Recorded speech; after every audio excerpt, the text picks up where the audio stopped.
Welcome to the Anxiety Connection. If you've ever struggled with anxiety and are ready to finally get some answers, you've come to the right place. Hi, my name is Wendy Leeds, and I've suffered with anxiety my entire life. Thankfully, I'm also a psychotherapist, and over the years, I've learned a lot about anxiety, where it comes from, and how to manage it. That's what this podcast is all about. So, let's grab a cup of tea and talk about it. The end of this quarantine lockdown comes with a whole new world of exciting possibilities for the future.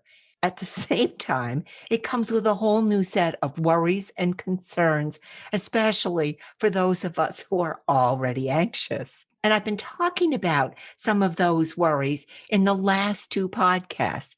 But lately, the one thing I hear people talking about everywhere I go is how worried they are about the weight they've gained over this past year. How crummy they feel, how out of shape, how their clothes don't fit, they don't like the way they look, and how worried they are about their health, especially since we know now that weight is a real factor in dealing with COVID. So, if you've gained weight over this past year, first of all, you are not alone. And more importantly, what if we decided to look at the changes ahead as a real opportunity to make some changes of our own? What if we looked at this as a new beginning, a place where we can all start fresh? What if we looked at this as the moment we decided to stop talking about our weight, stop worrying about our weight, stop feeling bad about our weight, and start to do something about it? If you're ready to make a change, if you're ready to get rid of those pandemic pounds, stick around, because today is all about losing weight, but not in the way you might think. Today, we're coming at this from a new perspective, one that is not all about dieting, giving up, sacrificing, suffering, the suffering I always think about when I think about losing weight. And believe me, I know all about losing weight. I consider myself a weight loss professional. That noise you're hearing is my dog. My dog snores. I'm sorry. You're going to be hearing my dog snore. And if you have a cure for it, let us know. Anyway, over the years, I have lost literally hundreds and hundreds of pounds. I lose it, I gain it. I lose it, I gain it. I believe that makes me a weight loss professional. But I know for an absolute fact that the diets, the deprivation, the sacrifice only works for a while. In my experience, they are not a long-term solution.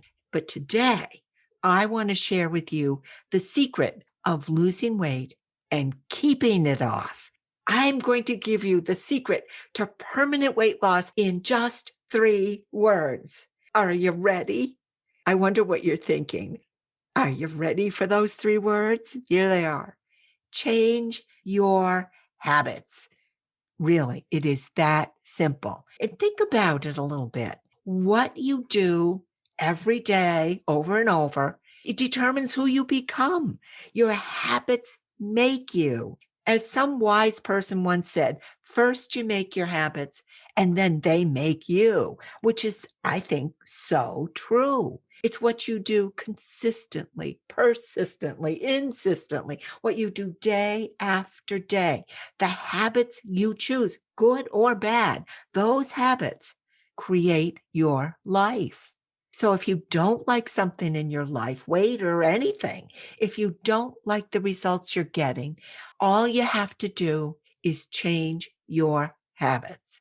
And I know you may be thinking, Wendy, you make that sound so simple. But I know from my personal experience, we all know it's easy to say, not so easy to do. And maybe, like me, you've tried to change habits before and it didn't go well. I get it. I hear it.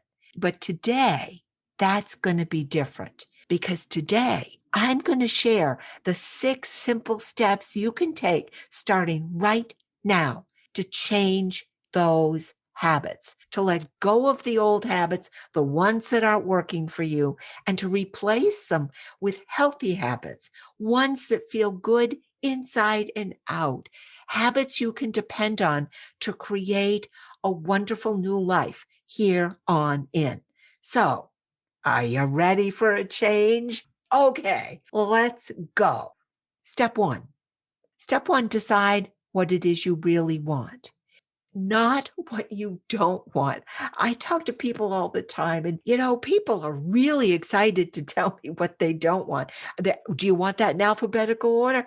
But when I ask them what they do want, much tougher. But I'm asking you right now, what do you really want when it comes to your weight? Think about it. Think about how you want to look and feel this summer. What would you like to wear? Do you want to put on a bathing suit, pair of shorts, be able to zip up your jeans or fit back into your favorite, sunsuit, whatever? How would it feel to be able to open your closet and to wear anything in that closet? Just pull it out and to be able to put it on. And maybe your goal isn't about clothes. Maybe your goal is to feel really healthy and strong again, to be able to play tennis or go hiking without being winded.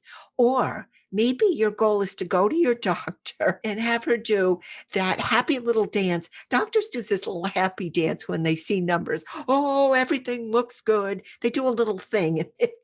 Maybe that's your goal. Maybe your goal is to walk into a room and just feel fit and confident and fabulous, like you own it. Maybe that's your goal. Take a minute and think about what it is you really, truly want. Got it? Good, good. Because that's the goal. And that's going to be the payoff you get for stepping up and making a change and following through with it. This is your motivation. And the more you can picture it, imagine it, visualize it, the more you come back to it, the more you focus on it, the stronger your motivation is going to be. So imagine it now. And imagine as you think about it, how great it's going to feel to really have it. And then keep on imagining it as often as possible. Remind yourself 100 times a day, this is how it looks. This is what I really want. I want this. And resolve that you're going to stop letting the little things you want in the moment, momentary temptation, the icing off the cupcake, the leftovers from someone else's plate. You're going to stop letting those little momentary things keep you from getting the really big things, the important things, the things you truly want, because that's what this is about. Giving up the little things you want in the moment, the fries, the fudge, for what you really want, big term, long term in your life. I want you to know that exciting vision of what you want, who you can really be, is yours. It belongs to you. And today, we're going to claim it for you. You're going to announce to yourself and to the world, this is who I am. I own this. So step one is to set that goal for yourself, a goal that feels good and feels right, a goal that feels great, to claim that for yourself. Step two is to identify that one habit that you need to change first. This is the habit that is really holding you back from getting what you really want. I think you may already be thinking, you may already know what I'm talking about. But for instance, you stop for fries on the way home, every afternoon. Just between you and me, open the window so you let the smell of the fries out so no one knows. You pick up your breakfast latte and a bear claw to go with it. You keep a stash of Hershey's and Cadbury's in your drawer, which you eat instead of lunch. And you do it all the time. You get the idea? It's that habit you have. For me, It's always been nighttime eating. If I stopped eating after dinner, I would be thin. Maybe that it's the same for you, but whatever your habit is, whatever that thing is that you do that's in your way, this is the moment to say it out loud, to shout it from the rooftop, to own it. Write it down. Tell the others, this is the habit I need to change. And then get ready to say goodbye because we are done with it. Out it goes, which takes us to step 3. Okay, step 3 is for me a tough one. Step 3 is to figure out and get honest about what this extra weight is costing you. Let's get real about the price you're paying for added pounds. And I mean, when I talk to people and I ask them, what does being overweight cost you in your life? People often mention their clothes, or I'm sad when I see a number on the scale. But I think a lot of us pay a steeper price than that, steeper price than we may even realize. So let me ask you, does your weight keep you from doing things you really would like to do? Does it hold you, or has it ever held you back from traveling? I mean, when we get to travel again. Has it held you back because you're concerned about feeling comfortable in the airline seats or feeling comfortable just moving around? Has it kept you from doing things you want just because you feel so uncomfortable in your own skin? Do you hesitate, or have you missed in the past functions, events, celebrations? Again, coming soon. If we're patient, they will be a part of our lives again soon. But what I'm asking you here is, have you or might you miss really important events or get-togethers because you're afraid of what other people will say or think about you? I know this is tough, but just between you and me, let's be honest here. I know I paid a pretty big price for eating after dinner. And I mean, I was eating a lot. Fine while I was doing the eating. The problem came after I'd thrown away the carton or the empty bag. And that we hide it at the bottom of the trash, down where nobody can see it. We know that, right? Anyway, I'd finish eating. And just a very short while later, my body would start to say, hey, Wendy, what are you thinking? That's way too much food. I can't handle this. Listen, sunshine, you're either going to have to take something or you're going to get to sit up all night. Miserable. And maybe some of that sounds familiar to you. And even if your body's okay with all that eating, the rest of you, and let me say, the rest of me wasn't okay. Because as soon as I stopped eating, I'd start hearing that voice in my head that said, wow, I cannot believe how weak you are. You promised you wouldn't, and here you are. You ate the cheese doodles because you got the cheese dust all over you. You failed again. I knew you couldn't do it. You're never going to lose weight. And there comes a sense of shame, anger, embarrassment, and just feeling like a failure. That's a price to pay. And finally, I want to talk a little bit more about the physical price we pay to carry extra weight. And we hear it 1,000 times. We all know that just a few pounds can make a difference in your heart and your lungs, how everything works, your knees. I know about the knees. Something we don't talk about much, but this concerns me deeply. And I'm going to start talking about it here. I hope we start talking about this. This is an important conversation. I know people who do not go to medical appointments. They put them off or they just don't make them because they are so afraid they're going to be judged for their weight by healthcare providers.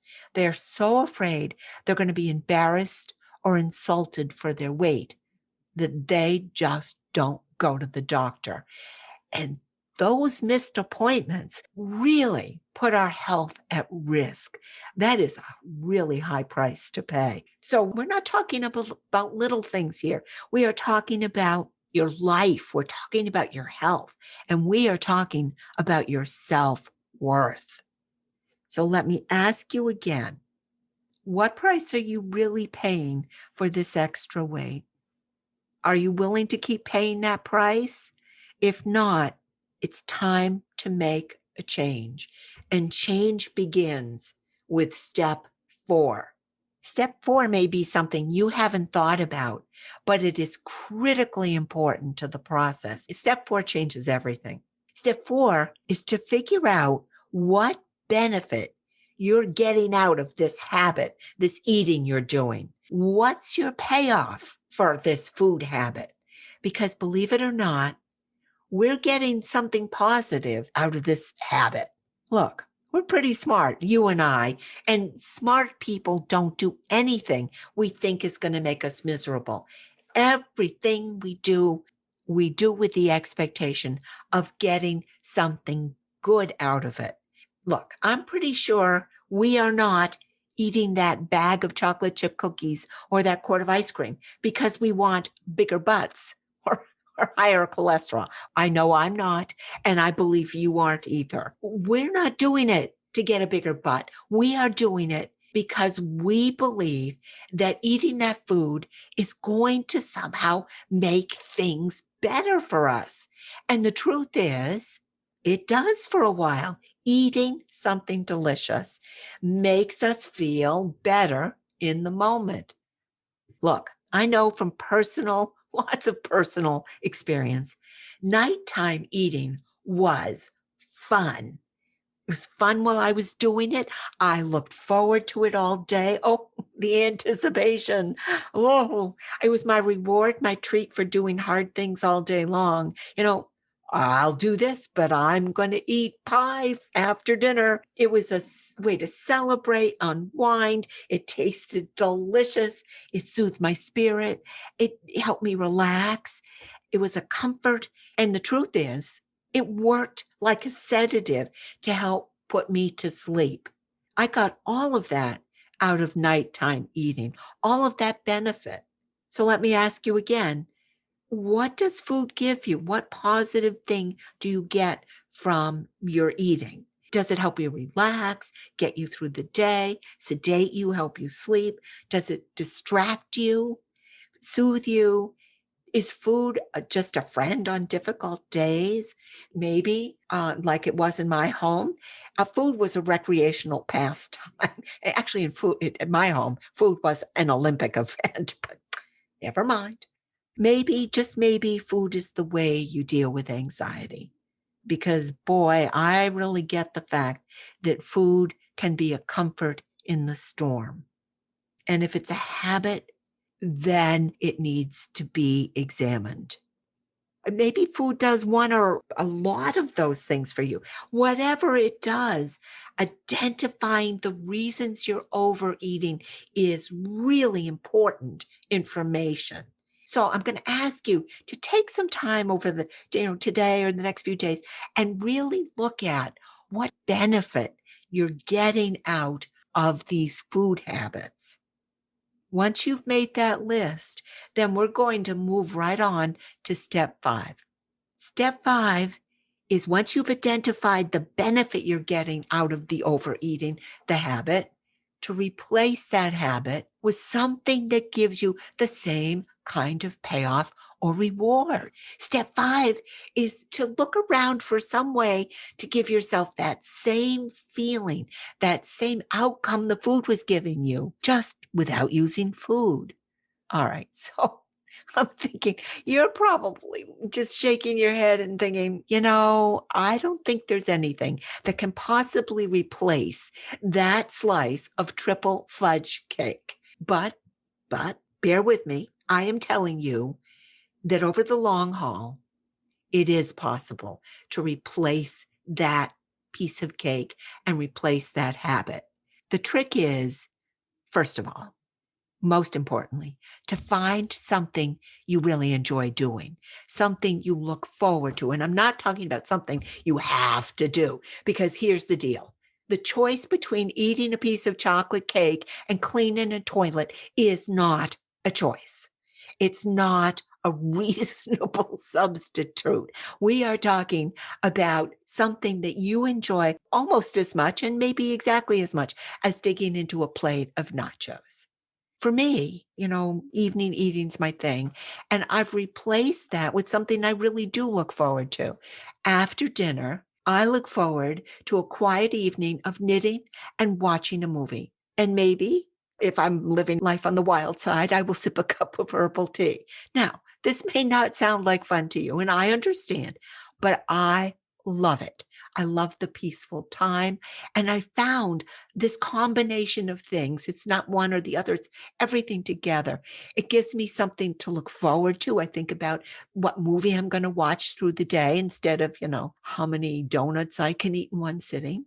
And doing it just makes me happy. But I don't want you to think it was magic. It wasn't. It's taken me a long time to find a combination of these things I do together. And it was a process of, trial and error. I tried it, I didn't. This worked, this didn't. So I'm telling you, as you move through this step 5, it really does take patience and persistence. I always say, have to kiss a lot of frogs to get to the prince.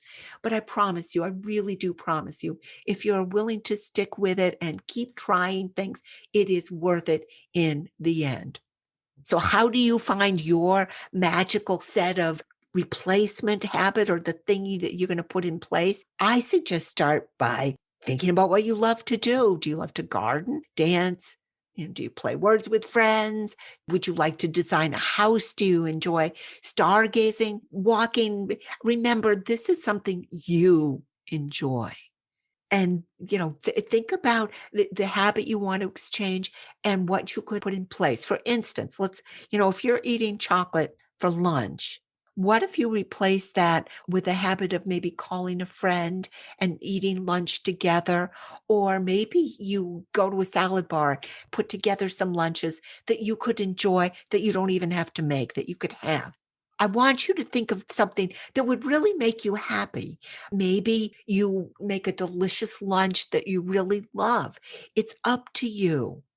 Let's say you were thinking about that bear claw and the drive-in thing in your latte. What if you decided that as a first step, you would skip the bear claw and maybe just have a plain donut? That's a really healthy substitution, different. Or what if you decided, just think about this, you're going to skip, I like this, skip the drive-through altogether. You're just going to, have something quick at home, not even go out of your way to the drive-in. And what if, oh, I love this. What if you use that extra time to, sleep in? Oh, I love getting more sleep. But you see, this has got to be something that really, really excites and brings you joy and makes your life better while still being a healthier choice. As I said, what you try may not work at first. Oh, it's okay. The trick is to keep trying until you find the process that works best for you. Okay, so you know what it is you want to change. You know why you want to change, and you have a plan put in place to replace that habit with something that gives you a similar reward. The 6th step to putting this habit in place and to seeing it through is to get support as you go through the process. It's really important. Step 6, I think, is probably the most important step of all, because generally we say that it takes 6 weeks of consistent practice to put a habit in place. That's a long time. But if you decide you're going to support yourself, it's going to make a huge difference. First of all, acknowledge and celebrate every single small step, no matter how small. Every single step you take, celebrate success. Remember, this is hard. Change is always tough. So look for the smallest step and celebrate it. It's also the same. I haven't talked much about numbers or weight loss, but just a word about losing weight. People say to me all the time, oh, it's going too slow. This is terrible. I can't do it. I only lost a half a pound or a quarter of a pound.